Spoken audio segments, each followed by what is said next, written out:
Oh, good afternoon. Today on Overboard. 3 hours later, they still had not set sail. Beepers went off, indicating an afternoon prayer time. Passengers washed their faces and hands, and even their feet, with bottled water. Some of the men unrolled mats or small woven rugs and aligned them in rows in the same direction. As they began their prayers, Emily turned her head away.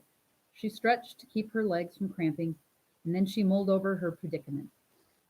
She wasn't really a runaway. After all, she was just going on a tourist jaunt with Matt. Her parents might even find her absence a relief. That is, she thought sulkily, if they noticed her absence at all.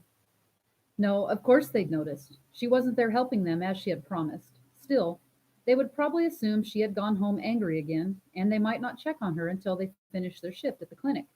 But that's good, Emily decided. She would call the house from the island. If it was early enough by the time she found Matt, she could call them at the hospital before they left for home.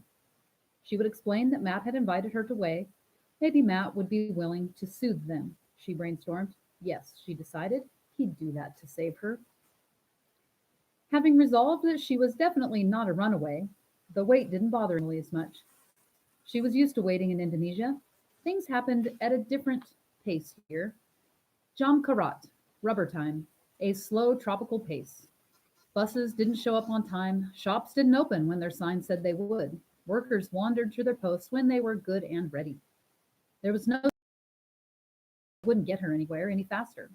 Instead, she stood up and looked across the channel at Way. From the upper deck, you could see the little island during the whole trip. Knowing Matt was there that very minute was almost like looking right at him. She could practically touch the island. It seemed so close. She'd be there soon. She heard a voice behind her. Well, we could spot you across the deck, couldn't we?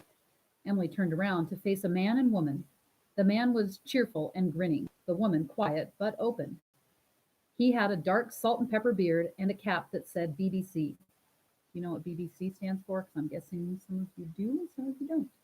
It's the British Broadcasting Company. So it's like England TV. She was wearing shorts and hiking boots. They were plump and tanned and very Western. It took us a while. Oh, by Western, they don't mean cowboy. They just mean not from a place like Indonesia, like on the Western hemisphere, the Western half. It took us a while to make our way over here. It's so dang crowded on this ferry, though I suppose that's what we get for traveling during Ramadan. He stopped talking. Oh, sorry, he said. Don't you speak English?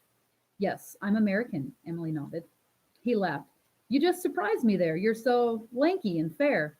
I couldn't imagine you'd be Indonesian, yet you didn't say anything for a moment.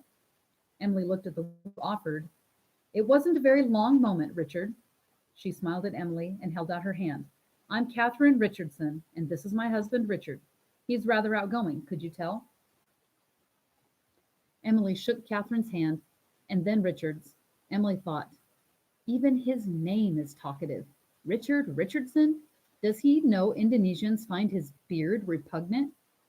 Does Catherine know that only BCAC drivers and field workers wear shorts? Yet they seemed so sure of themselves. Catherine put her arm around Richard's waist and pulled him close. Emily watched nervously. It had been a long time since she had seen a couple embrace affectionately, other than her parents in their own home.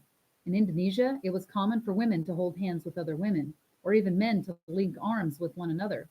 Such casual intimacy came naturally to them and was genuine and warm. But couples should never touch or hold hands in public. Emily looked around her, hoping that the other passengers were not watching. Richard was studying her. So I'll ask you the questions these locals can't stop asking us, even though we're on the same blasted ferry going to the same blasted place, aren't we? Where are you going? Oh, Emily smiled. That's just a kind of a greeting like, how are you? Fancy that, Catherine said. But to answer your question, I'm going to Way to meet my uncle. And you? We're off for a holiday from our holiday, said Richard. We hear Way is lovely, like a Caribbean port if you go to Sabang. So that's where we're headed. We were in Medan yesterday, waiting for a flight out of Malaysia. Catherine interrupted. But the bedbugs chased us out.